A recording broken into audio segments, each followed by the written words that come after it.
News 8 reporter Ariana Cohen and photojournalist Tine Howard have seen many scenes just like this over the last 2 weeks of covering the Dixie Fire. Truly heartbreaking. News 8 is giving you now a behind-the-scenes look into their journey to Northern California and the devastation and resilience they have seen firsthand. Here's Ariana Cohen.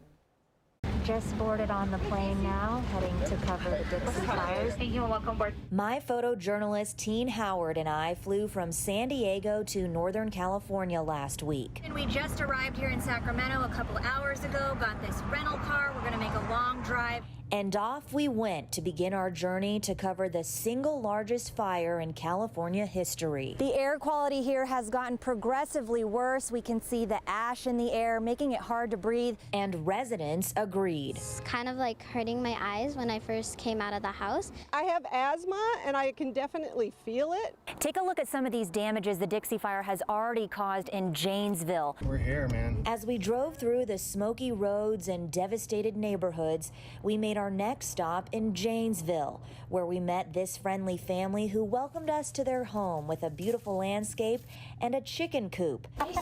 The Janesville man took his family members in who had to evacuate, and he told us it doesn't matter how many fires may threaten his home, he never wants to move away from his neighborhood. Yeah, the wildlife in the yard, it's quiet, it's peaceful.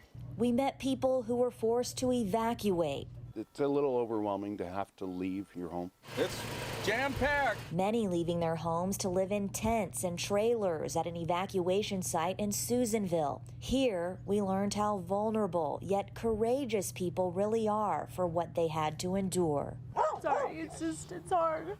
You know, having a beautiful home and a bed to sleep in and just, being told you have to leave. The animals could feel the pain too. The following day, we made the trek to Greenville, a small historic town with a name more recognizable now, but not for the reasons the community wanted. This is where I was standing out here on the road. We met a Greenville man who stayed home when the fire ripped through. It's like, it's like somebody just came in here and dropped a bomb in this place. Until you actually really come here and you actually see this, the pictures that you see on TV don't do no justice at all, none. Greenville, the Gold Rush era town, is left with skeletons of once popular community bars, libraries, and restaurants. Structures built in the 1800s, reduced to smoldering ash, twisted metal, and only chimneys rising over the ruins. Well, even though everything else is gone, the foundation of the root of this community is held strong. We flew back a second time when we learned the Dixie Fire had scorched more than 600,000 acres. There he is. And even more fires were threatening small communities like Milford.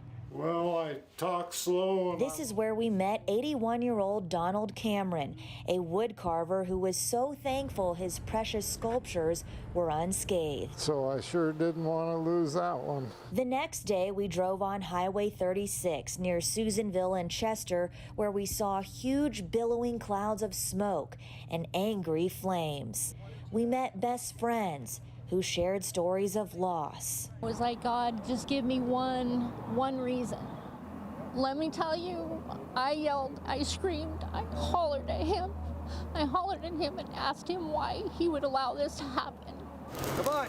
And we can't forget the firefighters, the heroes who have fought the flames for over a month. We want to get them back in, but we want to make sure they can get back in safely. Through all of this destruction, we saw the beauty of small communities and families pulling together. We're a strong community and we'll rise above this.